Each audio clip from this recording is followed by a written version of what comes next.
2025년 주택 세무조사 트렌드 어떤지 바로 살펴보도록 하겠습니다.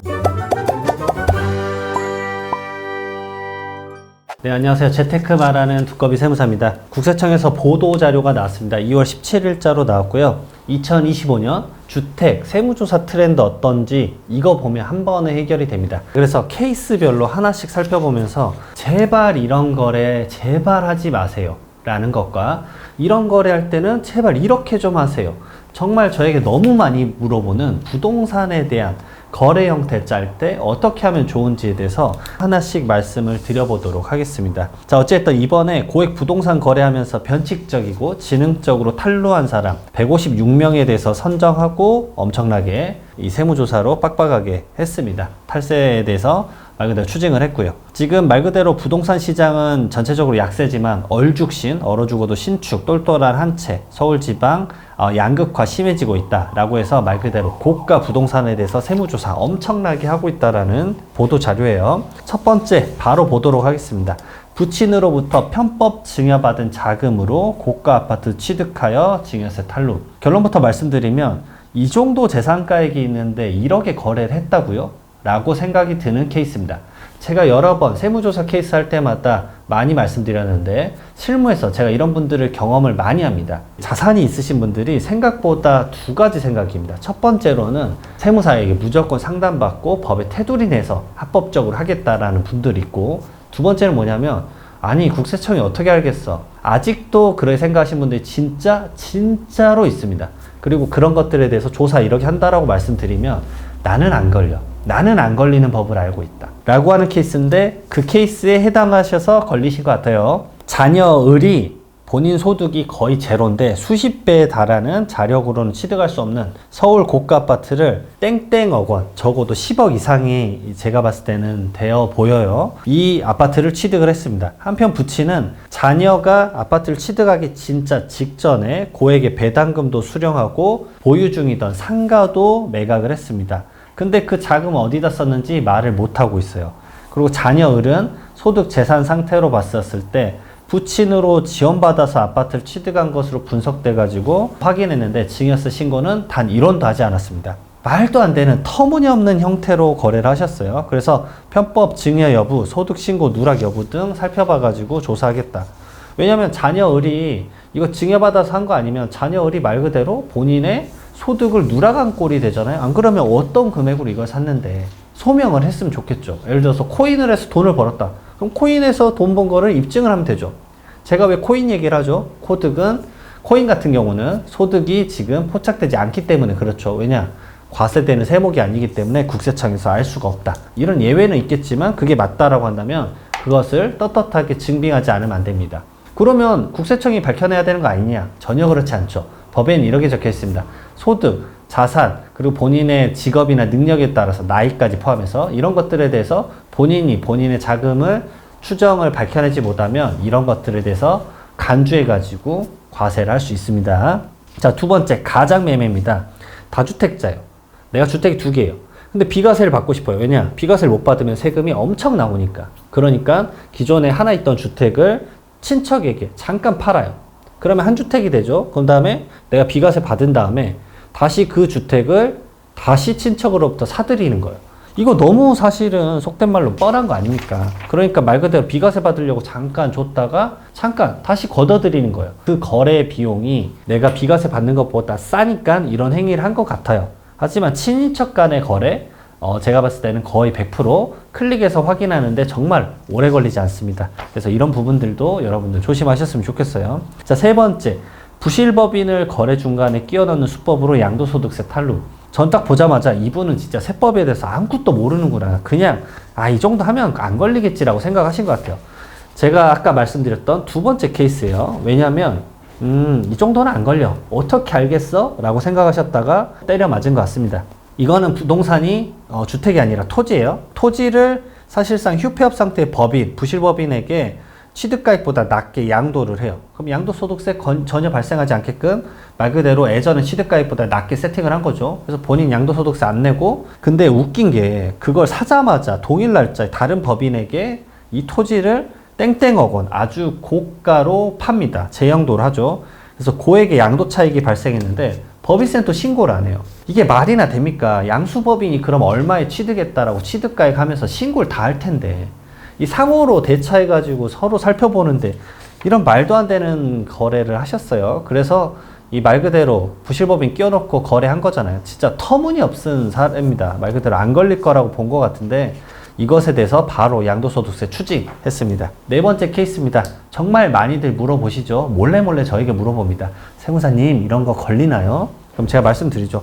걸리면 다 때려 맞는데 엄청나다. 분양권 다운 계약으로 양도소득세 탈루한 거예요. 분양권에 대한 프리미엄이 땡땡억 원이라고 합니다. 그래서 엄청 수억 원의 프리미엄이 붙어 있어요.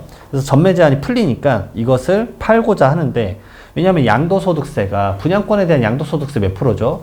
1년 이내는 77%, 그 다음에 1년 이상이면 66%나 됩니다. 그럼 수억 원이라고 프리미엄이 말을 했으니까 얼추 계산해서 10억이라고 해보죠. 양도소득세 7억 7천, 1년 지나면 6억 6천을 내야 됩니다. 엄청난 금액이 아닐 수가 없어요. 그래서 이 결국은 양수인 을에게 서로 공모해서 프리미엄이 거의 없는 것으로 거래 금액을 낮춰서 다운 계약을 하고 차익은 별도 지급하기로 한다. 말 그대로 우리 이거 프리미엄 1억이라고 하자. 그래서 나 7,700만 원만 양도세 내고 나머지 9억 원 몰래 현금 뽑아서 줘 라는 거죠. 안 걸리면 뭐 상관없겠다고 하실 수 있겠지만 왜 걸리는지에 대해서도 말씀을 드려볼게요. 자, 어쨌든 이런 것들이 이제 걸리게 된 거예요. 실제 대금 지급 내역을 확인을 했고요. 금융조사를 통해서 뭐 현금 뽑아서 주면 된다? 그럴 수도 있죠. 안 걸릴 수도 있어요. 하지만 어떻게 걸리는지 또 말씀드릴 건데 그 전에 앞서서 자, 이게 걸린 케이스가 어떻게 됐냐? 그러면 다운 계약 시 불이익이 어떻게 되느냐? 실제 금액으로 양도소득세가 재계산됩니다.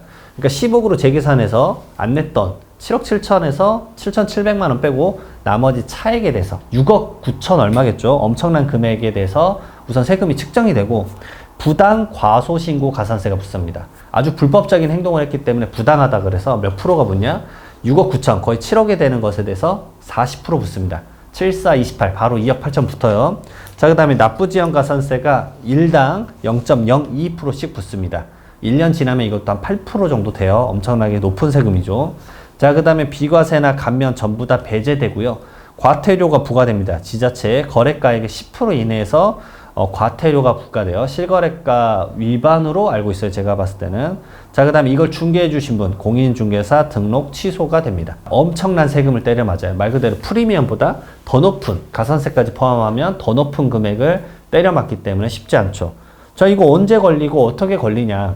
양수인 을이 이렇게 생각하는 거예요. 나 그때 프리미엄 10억 줬는데 1억밖에 사실은 매매계약서에 안 적혀 있잖아. 근데 내가 미래에 이 부동산을 팔는 시점에서 갑자기 아쉬운 생각이 드는 거예요. 내가 왜 갑자기 9억 원에 대해서 세금을 더 내야 돼? 이 취득가의 9억 원을 내가 왜 인정을 못 받는 거야? 말도 안 되지.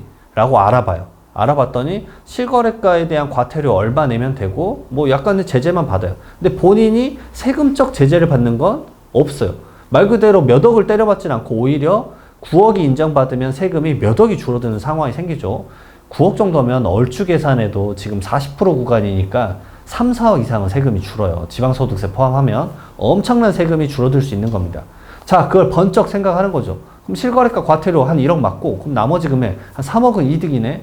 그럼 나는 이거 신고해야지. 그럼 어떻게 신고할까요? 그 당시에 그 현장에서 있었던 통화 녹음, 거래 형태에 대한 녹음 이런 것들을 최대한 남기는 거예요. 이런 걸 남겨가지고 내가 그 당시 9억을 더 줬다라는 걸 입증을 하려고 하는 거죠. 서로를 말 그대로 뒤통수 치는 상황이 펼쳐질 수도 있는 거예요. 그러게 되면 양도인 갑은 한참 있다가 한 7년 지나고 나서 갑자기 이게 적발돼서 때려 맞는 경우가 생깁니다. 그때 과태료, 가산세 엄청나겠죠. 부당 과소신고 가산세 40%와 연마다 납부지연 가산세가 8% 정도 쌓인다고 했죠. 7년 있다가 걸리면 얼마입니까? 8, 7에 56, 56%. 거의 가산세가 100%예요. 그럼 원래 내야 됐던 세금 자체가 6억 9천, 거의 7억 원에다가 100% 가산세니까 얼마요? 7억 더, 14억 정도가 가산세로 맞을 수가 있다라는 거. 엄청난 세금 이슈가 아닐 수 없습니다. 자, 사례 5번째입니다. 직거래예요. 자녀에게 아파트를 저가로 양도하는 건데 이거는 사례 보자마자 이건 생각이 있나 없나라는 생각이 들어요. 이 정도도 안 알아보고 신고를 했다니 정말 무지하구나 라고 생각이 들어요. 저가 양수도는 불법이 아니라 엄청난 합법적인 절세 플랜이에요. 근데 이걸 제대로 신고를 하지 않고 막무가내로 이 정도는 안 걸려 라고 생각하시는 분들 정말 많은데 죄다 걸려요. 바로 걸립니다. 이건 그리고 부자지간에 이걸 한 거예요. 부자지간에 이런 행동을 하는데 안 걸릴 거라고 생각하신 겁니까? 거기다가 아파트입니다. 서울 소재 아파트 아버지가 갖고 있는 거 자녀에게 몇억 원에 양도를 했어요. 근데 비슷한 시기에 해당 단지에 동일한 평형 아파트가 땡땡억 원, 말 그대로 거래는 억 원으로 했는데 실제 유사매매 사례가액은 10억 원 단위였다는 거죠. 결국은 시가 대비해서 60% 거래액으로 거래를 한 겁니다. 그러면은 당연히 양도소득세는 시가로 내야 되고 30%와 3억 원 이상 차이 나는 금액에 대해서는 뭘 내야 돼요? 증여세도 내야 돼요. 근데 웃긴 게 자녀 을과 거래했을 때 직거래 가격, 말 그대로 낮은 금액, 10억 원대가 아닌 1억 원대의 그 금액으로 양도소득세를 신고를 한 거예요. 그럼 양도소득세 더 적게 냈으니까 바로 다 때려 맞죠. 그리고 증여세 신고한 내역이 없어요. 말도 안 되죠. 그러면 증여세 탄로했기 때문에 그것에 대해서 증여세 때려 맞고 가산세까지 때려 맞습니다.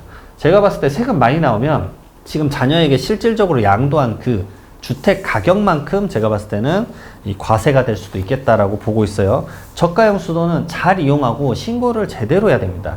그래서 그 가액을 오히려 감정평가를 받고 쭉 낮춘 다음에 거래를 했으면 이 가산세만큼은 무조건 더 절세를 했을 텐데 엄청나게 아쉬운 케이스입니다. 제가 봤을 때는 몇 억을 더 절세를 할 수 있었는데 오히려 되게 방만하고 되게 쉽게 생각하셨다가 가산세를 엄청나게 고액의 가산세를 맞은 케이스가 아닌가라는 생각이 들어요. 자, 마지막 6번째입니다. 기획부동산입니다. 개발 예정지, 말 그대로 모아타운 예정지예요. 주택가 이면 도로를 낮은 가격에 사들여서 매입 가격의 5배에 달하는 높은 가격으로 수십 명에게 지분으로 쪼개 판매를 했습니다. 뭐 그럴 수 있죠. 근데 이 과정에서 막대한 양도 차익을 벌었어요. 땡땡억 원을 번 겁니다. 말 그대로 기획부동산 법인 갑이에요. 근데 이거 세금 줄이려고 실제로 근무하지 않은 직원의 인건비를 허위로 계상을 하고 전주, 말 그대로 돈을 빌려준 사람에게는 이익금을 골두바로 변칙 지급한 혐의가 드러났습니다. 말 그대로 전주는 돈 빌려줬는데 나는 그거 세금 포착 안 하고 그냥 줘. 안 그럼 나 돈 안 빌려줄 거야. 라고 했겠죠. 그래서 그것도 걸린 거고, 뭐 이게 사채업자일 수도 있고요. 말 그대로 대부업일 수도 있겠죠. 자, 그 다음에 근무하지 않은 직원의 인건비를 허위로 계상을 많이 했겠죠. 이것도 살펴봐야 되는 게 도로 매입하고 이런 부동산 업을 하는데 그 실질적으로 근로하는 근무자가 몇 명이나 되겠습니까? 물론 마케팅이 엄청 중요할 수도 있겠죠. 그래서 엄청 많은 직원을 쓸 수도 있겠지만 그 허용 범위를 제가 봤을 때는 엄청나게 벗어난 거예요. 그래서 법인세를 줄이기 위해서 이런 행동을 한 거죠. 말 그대로 4대 보험 좀 내고 말겠다 뭐 이런 거였는데 이런 형태들 말 그대로 이제 시장을 혼란스럽게 만들고 변칙적인 이런 부동산 거래에 대해서는 국세청이 조사를 많이 하고 있다는 점 이번에 세무조사 케이스를 통해서 여러분들 또 한번 익히셨으면 좋겠고요. 주기적으로 나옵니다. 매번 이제 2달이나 3달에 한 번씩 계속 나오기 때문에 부동산, 말 그대로 고가 부동산 거래하실 때 무조건 세금 상담 좀 하시고 나서 거래 형태 좀 짜보시고 나서 제발 내가 합법적인지 괜히 이걸로 엄청 큰 가산세를 내는 건 아닌지 체크하신 다음에 진행하셨으면 좋겠습니다. 이 영상 도움 되셨으면 구독과 좋아요 부탁드리고요. 다음에 또 다른 영상에서 뵙도록 하겠습니다. 감사합니다.